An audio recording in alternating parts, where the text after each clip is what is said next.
Estamos no 7º mês do ano. Em nossa caminhada, mantendo o nosso compromisso de escrever um texto filosófico por mês, já produzimos 6 textos, nos quais abordamos principalmente assuntos relacionados aos nossos corpos etéreo, físico e energético e à resistência relacionada a eles. Embora seja muito difícil abordar somente uma porção dos corpos que nos constituem, nossa ênfase nos textos anteriores foi direcionada para esses corpos. A partir de agora, nossa atenção recairá sobre os corpos astral e mental concreto, considerando que poderemos ainda perpassar os corpos abordados anteriormente. Como gosto de apresentar a etimologia das principais palavras ou conceitos que serão trabalhados no texto, vamos à etimologia da palavra julho. Pois bem, julho é o 7º mês do calendário gregoriano e tem 31 dias. Esse mês recebeu esse nome em homenagem ao imperador romano Júlio César, por ocasião do seu nascimento. Como dissemos anteriormente, vamos abordar, a partir de agora, os corpos mais sutis que nos constituem, a nossa manifestação. O corpo etéreo físico é facilmente reconhecido por nós, pois podemos vê-lo e tocá-lo. O corpo energético, apesar de não ser visível ou tateável, podemos reconhecê-lo por meio dos movimentos que são os traços perceptíveis de nossa existência. Igualmente, os corpos astral e mental concreto não são passíveis de serem vistos ou tocados. Igualmente, os corpos astral e mental concreto não são passíveis de serem vistos ou tocados. Porém, a sua existência é inegável, pois desenvolvemos sentimentos, um dos elementos que caracteriza o corpo astral ou emocional, e pensamentos, um dos elementos que caracteriza o corpo mental concreto. Diferentemente dos dois corpos que abordamos inicialmente, que são os mais fáceis de serem reconhecidos, pois são os primeiros a serem atualizados na existência e os mais antigos em desenvolvimento, o que implica em um certo grau de domínio, o nosso astral e o nosso mental concreto, corpos por nós já desenvolvidos, na prática ainda são totalmente desconhecidos por nós. Como esse assunto é bastante complexo, iremos tentar abordar primeiramente o corpo astral e, na sequência, o corpo mental concreto. O corpo astral ou emocional, como gosto, ou melhor, como prefiro, é uma camada, por assim dizer, que nos constitui, sendo seus principais aspectos as emoções e os sentimentos. Assim, como não podemos ver ou tocar o alento, noutras palavras, a vitalidade que constitui o corpo energético ou prânico, não podemos ver ou tocar nossos sentimentos ou emoções, mas sabemos que eles existem em nós. No aspecto objetal, se nos ferirmos, sentiremos dor. Já no subjetivo, se algo acontece diferente daquilo que esperamos, por exemplo, podemos nos entristecer. Essas características são próprias desse nosso corpo chamado astral, ou como já mencionei anteriormente, emocional. Esse corpo nós compartilhamos com os animais. Trocando em miúdos, os animais também desenvolvem sentimentos e emoções. Por isso, a consciência astral ou emocional é compartilhada por animais e humanos. Porém, um aspecto nos distingue dos animais. Se, por um lado, os animais desenvolvem emoções e vislumbram sentimentos com base numa consciência instintiva, os humanos, por outro lado, os desenvolvem com base numa consciência mental, ou pelo menos deveriam. Com base na nossa mente, podemos conhecer o conjunto de emoções e sentimentos que formam o que chamamos de corpo astral ou emocional. Conhecendo, podemos dominá-lo. Por falar em dominar nosso emocional, convido você a dar uma pausa nesta audiência e refletir sobre a seguinte questão: você reconhece suas emoções e sentimentos a ponto de dominá-los, ou você é por eles dominado?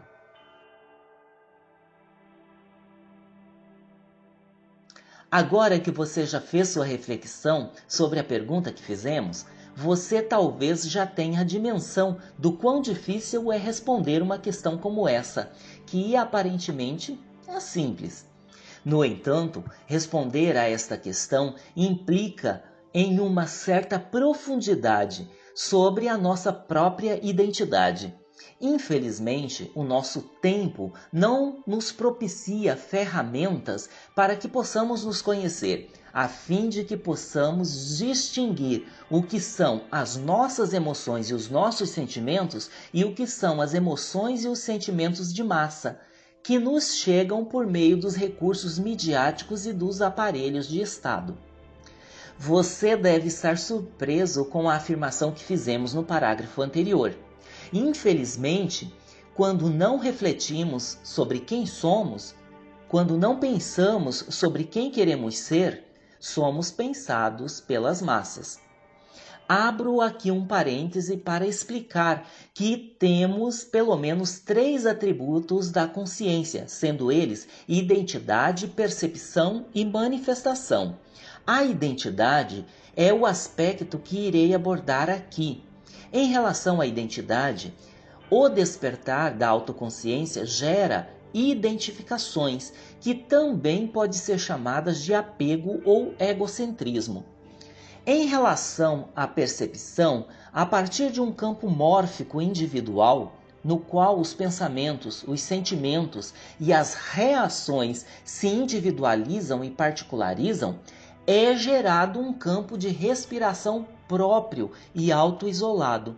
Podemos chamar esse processo de ilusão ou ainda projeção. É dele que surge a consciência eu. Relacionada à manifestação, a autoconsciência gera um complexo conjunto de comportamentos individualizados e autoinduzidos que, com o passar do tempo, vão sendo naturalizados e passam a ser automáticos. Esses automatismos e repetições fazem surgir a alma natural. Quando nossa consciência desperta, imediatamente ela se identifica consigo mesmo.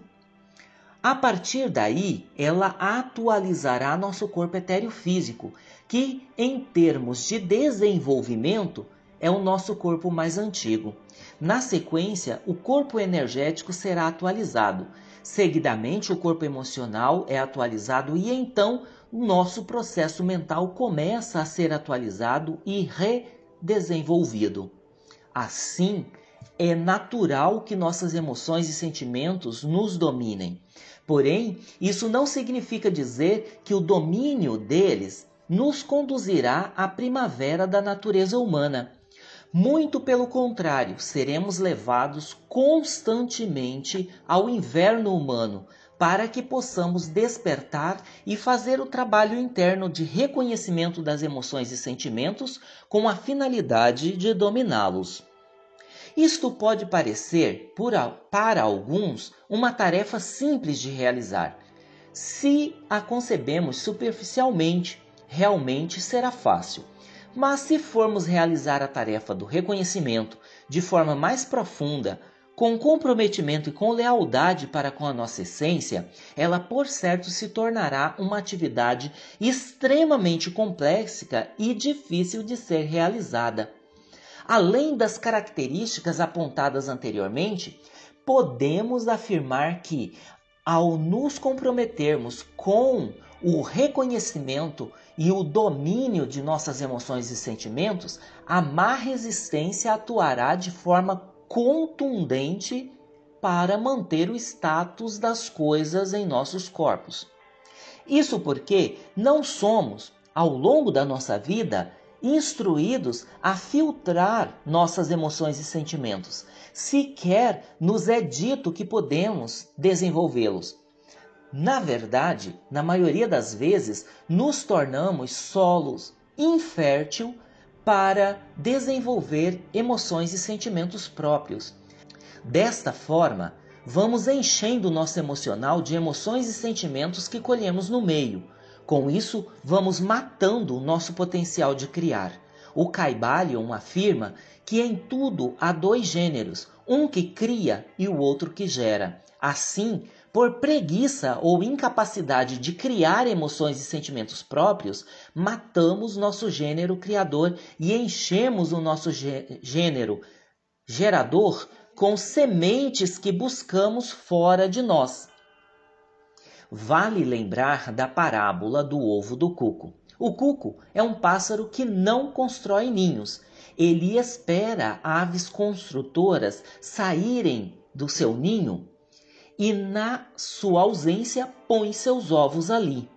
A dona do ninho choca os ovos do cuco e trata dos filhotes, mesmo eles sendo diferentes, maiores e mais fortes que os seus filhos, que obviamente serão jogados para fora do ninho.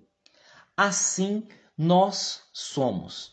Um exemplo que podemos dar aqui é que em determinado momento, todo um segmento da sociedade passa a gostar ou a odiar uma determinada personalidade, simplesmente porque alguém gostou ou deixou de gostar dela. Isso é apenas um exemplo mais amplo.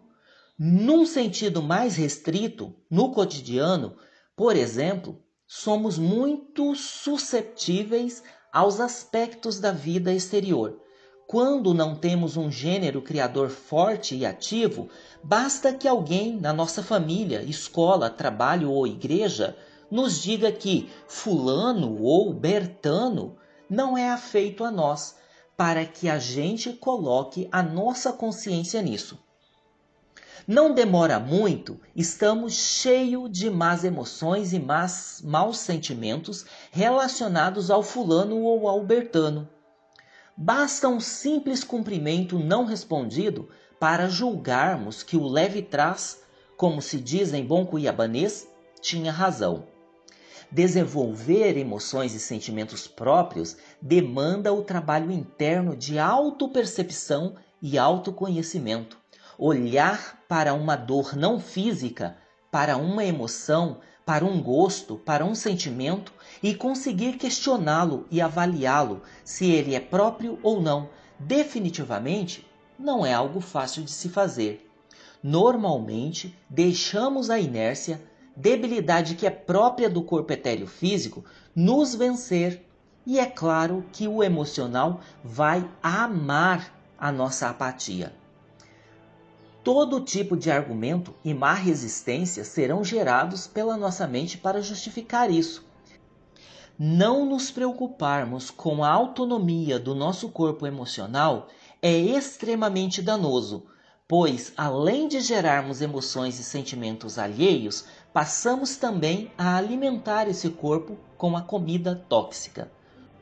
Sobre isso, no nosso próximo número, abordaremos então essa nossa morbidez de nos intoxicar com emoções e sentimentos de massa e de baixa vibração, que arrastam nossa consciência para baixo e não são fatores de soma para a nossa real essência.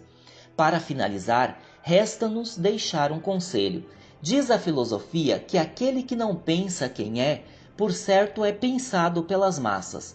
Assim sendo, o único meio de escapar da massificação, que é um tipo de rolo compressor que esmaga a tudo que encontra pela frente, é conhecendo a nossa real essência. Esse texto foi composto por mim, que o narrei, Cal Benazzi. Muito obrigado por assistir mais esse episódio do nosso Conto e Reconto. Espero você no próximo episódio de nosso podcast. Beijão!